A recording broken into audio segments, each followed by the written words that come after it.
주님 이름으로 기도드립니다. 아멘. 오늘이 7월의 마지막 날입니다. 7월 한 달도 수고 많으셨습니다. 이제 무더위가 더 심해지는 8월이지요. 그래도 8월 한 달 하나님의 놀라운 은총이 우리 대지의 모든 가정에 충만히 임하시기를 간절히 소망합니다. 우리가 수요일마다 빌립보서를 읽어가고 있습니다. 빌립보서는 로마 감옥에 갇혀 있던 사도 바울이 보낸 기쁨의 편지다, 그렇게 말씀드렸죠. 1장을 보면 자신은 로마 감옥에 갇혀 있지만 여러 방법으로 복음이 전해지고 있으니, 복음 전파에 진전이 있으니 참 기쁘다, 그렇게 말했고요. 살든지 죽든지 그리스도가 존귀하게 되길 소망하는 마음을 갖고 있었습니다. 그리고 빌립보 교회 성도들에게 그리스도의 복음에 합당하게 생활해라, 복음에 합당하게 생활한다는 것이 하늘 시민의 특권다운 그런 삶을 살아내라. 그리고 한 마음 한 뜻으로 굳게 서서 대적들을 두려워하지 마라, 복음의 신앙을 위해서 서로 협력해라. 그렇게 1장의 내용이 그런 내용들이었습니다. 이제 바울이 2장에 접어들면서 좀 더 구체적으로 교회 공동체 안에 어떤 삶을 살아야 하느냐, 오늘 본문 같은 경우는 서로 존중하고 서로 겸손할 줄 알아라, 그렇게 우리에게 권면합니다. 여러분, 먼저 1절을 보시면 교회 공동체가 당연히 해야 할 일에 대해 말해주고 있습니다. 우리가 1절 한번 더 읽어봅시다. 시작. 그러므로 그리스도 안에 무슨 권면이나 사랑의 무슨 위로나 성령의 무슨 교제나 긍휼이나 자비가 있거든. 네, 여러분, 여기 1절에서 교회에서, 교회 공동체에서 당연히 해야 할 일 4가지를 이야기합니다. 그리스도 안에 권면하는 일, 그리고 하나님의 사랑 안에서 위로하는 일, 그리고 성령 안에서 사귐과 교제하는 일, 그리고 긍휼과 자비를 베푸는 일. 이 4가지는 교회 안에서 꼭 이루어져야 할, 당연히 있어야 할 일들이다 라고 이야기합니다. 먼저 그리스도 안에서 권면하는 일. 여러분, 권면이라고 하면 다른 지체들의 삶과 말과 행실에 대해서 바르게 잡아주는 것, 그걸 권면이라고 말하죠. 그런데 여러분, 공동번역은요 이렇게 번역합니다. 여러분은 그리스도를 믿음으로써 힘을 얻습니까? 권면이라고 하는 말을 어떻게 번역하고 있습니까? 힘을 얻는 행동이다, 이렇게 이야기를 하고 있는 거죠. 여러분, 권면이라고 하는 것은 서로 바로 잡아주면서 힘을 내도록 돕는 일입니다. 권면을 가장해서 정죄하거나 권면한다고 하면서 다른 지체들을 막 깎아내리거나 그렇게 해서는 안 된다는 것이죠. 교회 안에 힘을 북돋아주는 그런 권면이 넘쳐나야 한다, 이 말입니다. 두 번째로는 하나님의 사랑으로 위로하는 일. 위로하는 일, 아프고 외로워하고 하는 이들에게 주님의 사랑으로 위로하는 일입니다. 상처를 싸매주고 또 보담아주고 서로에게 기쁨이 되는 그런 일들이죠. 그러나 여기 위로라고 하는 이 헬라어 단어를 살펴보면요, 동사가 어떤 동사에서 나왔느냐, 가까이 곁에 있다, 이런 뜻의 동사에서 나온 말이에요. 그러니까 하나님의 사랑으로 위로하는 일은 하나님의 마음으로 곁에 있어주는 거예요. 거기서부터 위로가 시작되는 거예요. 사실 그 어떤 위로의 말보다 옆에서 함께 해주는 것이 정말 큰 힘이 되지 않습니까? 성경이 말하는 위로라고 하는 단어 뜻 자체도 가까이 곁에 있어주는 겁니다. 하나님의 사랑으로 우리 지체들 옆에 꼭 있으면서 위로하는 일 더 많아졌으면 좋겠습니다. 세 번째로는 성령으로 인한 사귐과 교제입니다. 우리는 흔히 교제를 친해지고 가까워지는 것, 그렇게 생각을 합니다. 물론 인간적으로 친해지고 가까워지면 좋겠지요. 하지만 여기서 말하는 것은 성령님께 이끌려서 성령님이 우리에게 주시는 사귐과 교제를 말합니다. 만난 횟수가 많지 않은데도 왠지 모르게 마음이 열리고 신뢰가 가는 그런 교제가 있지 않습니까? 많은 이야기를 하지 않았는데도 마음이 막 전달되는 것 같고 서로가 서로를 의지하고 아끼는 그런 교제입니다. 만나는 횟수가 중요하지 않은 거죠.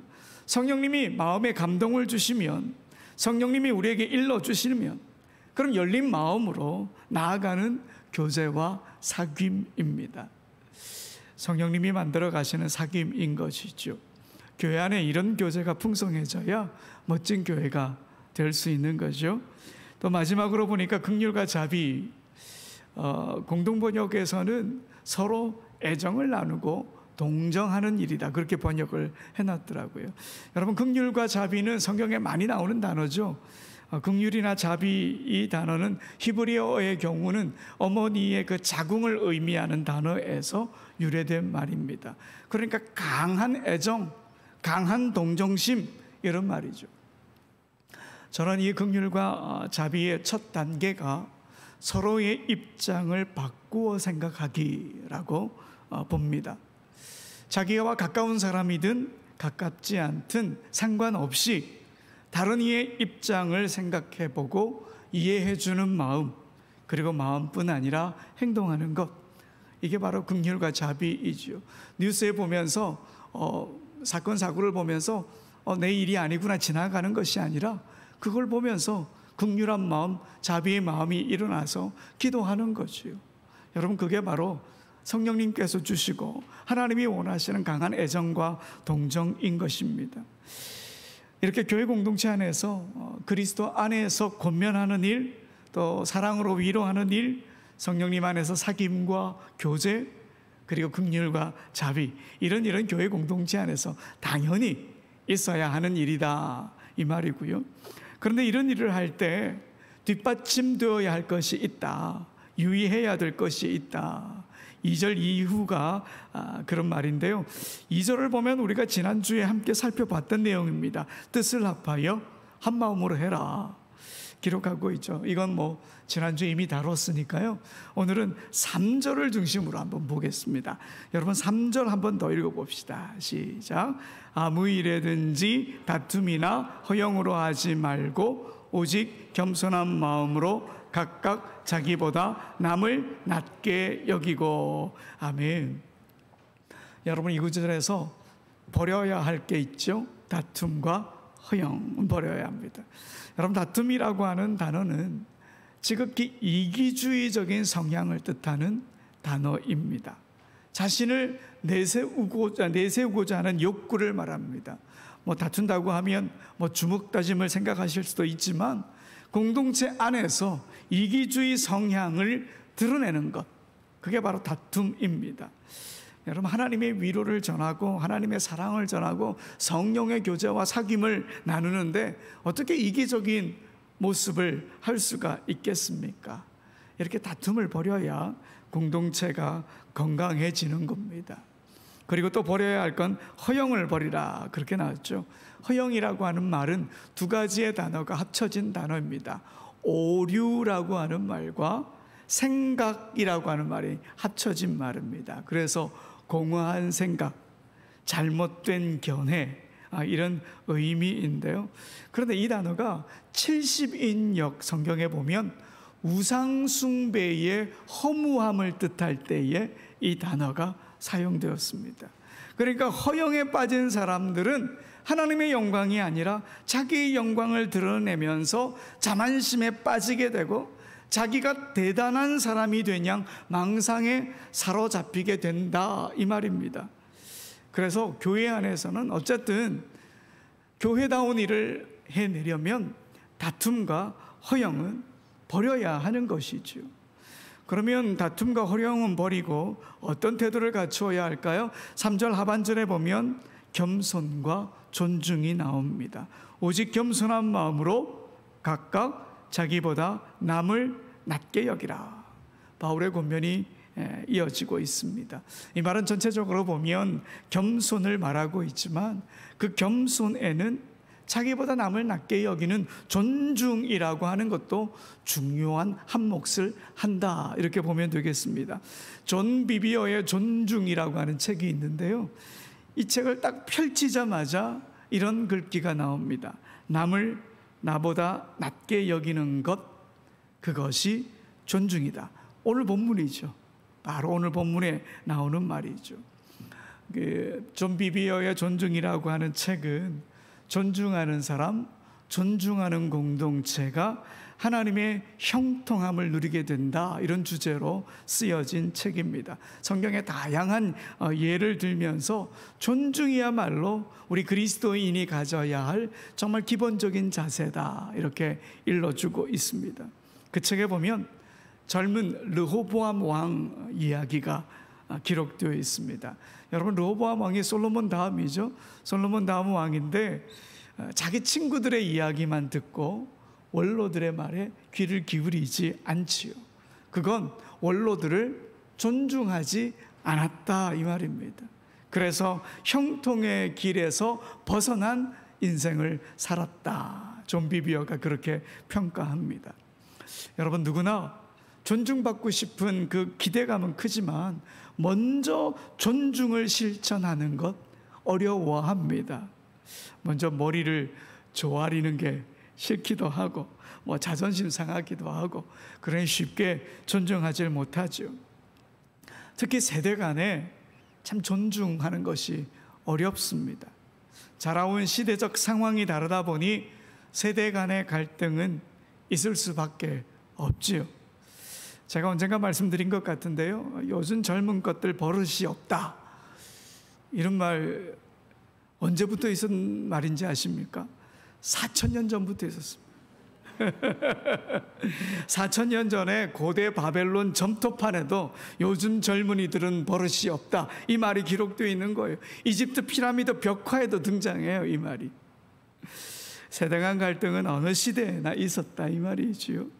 자라온 환경이 다르니 생각도 다릅니다. 솔직히 다름을 인정해야 되는 거예요. 하지만 다르다고 해서 틀린 건 아니지 않습니까? 서로의 의견을 존중해 줄 수 있으면 더 나은 그런 결정을 할 수 있는 것이지요. 오랜 세월 동안 고착된 사고체계를 하루아침에 바꾸는 것은 쉬운 일이 아닙니다. 하지만 서로 지나온 삶을 이해한다면 서로를 귀중히 바라보는 그 존중함이 생기게 되리라 봅니다. 영국의 작가 조지 오웰이 이런 말을 했습니다. 모든 세대는 자기 세대가 앞선 세대보다 더 많이 알고 다음 세대보다 더 현명하다고 믿는다. 이게 정말 큰 교만 중에 교만이지 않을까 하는 생각이 듭니다. 우리 안에 이런 생각들이 가득하다 하는 것이죠. 그러니 존중이 될 수가 없다 하는 것입니다. 그러나 그리스도 안에 있으면 존중은 바로 그리스도인들의 가장 기본적인 삶의 자세고 공동체를 이루어가는 정말 기본적인 태도인 것을 기억해야 할 것입니다. 사실 세대뿐 아니죠. 우리 사회 정치도 존중할 줄 모르다 보니 어려운 길을 지금 막 가고 있는 것 같습니다. 어느 책에 보니 이런 글이 있더군요. 언제쯤 우리 사회에 여당 대변인이 방송에 나와서 국민 여러분, 이번에 야당이 내놓은 제안이 너무 좋은 제안이어서 우리가 받아들이기로 결정했습니다. 그 주제는 우리가 오랫동안 간과해서 전문적으로 지식 있는 사람이 없기 때문에 그것을 발의한 야당 국회의원을 장관급으로 초빙해서 같이 일하기로 했습니다 하고 말하는 것을 볼 수 있을지 모르겠습니다. 정말 우리나라에서 이런 일이 일어날 수 있을까요? 그래도 소망은 해봐야 되지 않겠습니까? 여러분, 이런 사회, 이런 공동체가 참 멋진 공동체입니다. 성경의 가르침은 남을 나보다 낮게 여기는 존중함이 교회 공동체를 아름답게 가꾸는 기초가 된다 일러줍니다.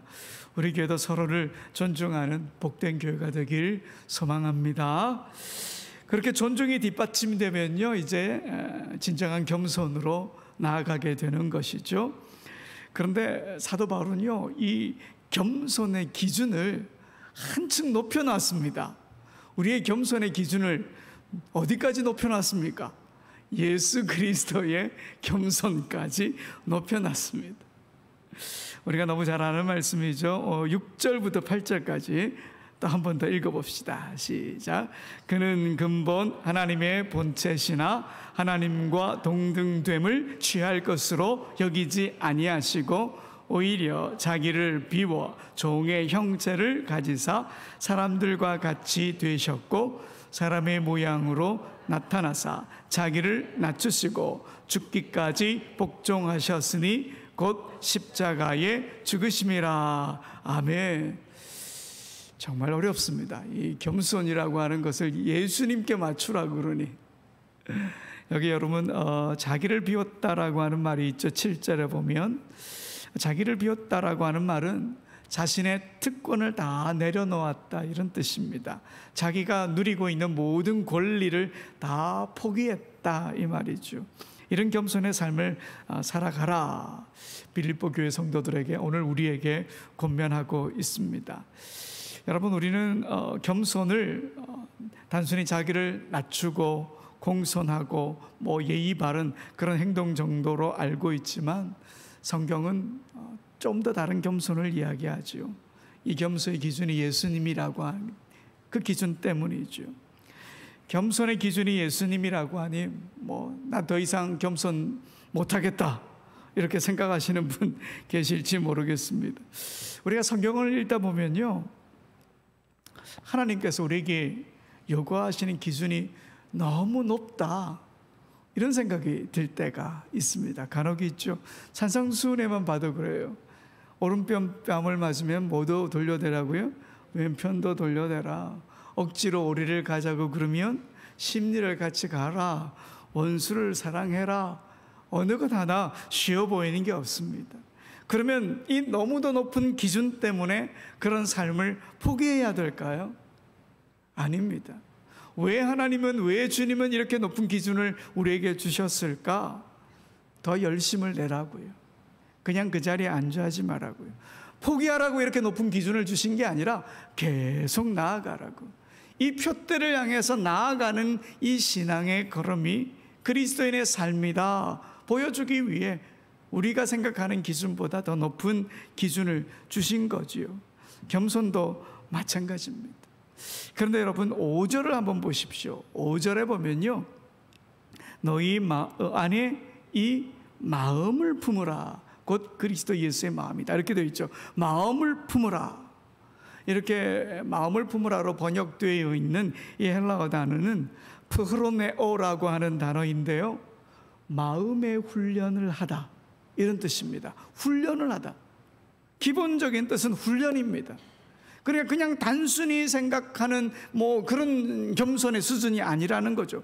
배우고 알고 훈련하라는 것입니다.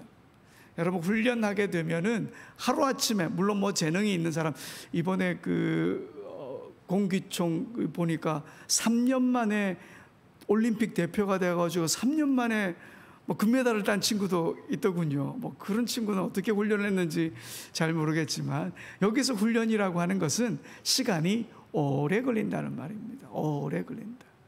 이 마음을 품으라. 그리스도 예수의 마음을 품고 겸손에 이르는 길은 우리가 생각하는 것보다 오랜 시간이 걸릴 수도 있다, 이 말이죠. 그러니까 한번 해보고 안 되면 그만두고가 아니라, 좀 기준이 높다고 하더라도 하루아침에 겸손이 안 되니 계속 해보자는 거예요. 여러분, 나는 하루아침에 겸손할 수 있다. 그 사람 가장 교만한 사람이에요. 여러분, 시간이 걸리더라도 사랑의 마음으로 겸손을 이뤄가야 합니다. 예수님의 겸손을 아는 사람이라면 주님의 마음을 품을 수 있도록 날마다 이 겸손의 훈련을 해야 합니다. 특별히 여러분, 성공한 뒤, 칭찬을 들은 뒤 더 겸손해야 합니다. 겸손이 언제 쉽게 무너질까요? 자존심이 건드리고 어려운 일을 만나고 실패하고 그러면 겸손이 쉽게 무너질 것 같죠? 아니요. 승리한 뒤, 성공한 뒤, 승진한 뒤, 칭찬을 받은 뒤 이 겸손이 더 쉽게 무너진다는 거예요. 자기가 돋보이는 그 순간 겸손이 무너진다는 것이죠. 지난주 새벽기도 때에 열왕기하를 읽으면서 교만해서 자기 위치를 잃어버린 몇 명의 왕들을 읽어봤는데요. 특히 우시아라고 하는 왕을 한번 보십시오. 나라가 막 부강해졌어요. 자기가 잘난 줄 알았나 봐요. 그래서 교만해가지고 성전에 들어가서 제사장만 할 수 있는 분향을 자기가 하겠다고, 제사장 80명이 막 가서 말렸는데도 자기가 하겠다고 그러다가 이마에 나병이 발병하고 말았죠.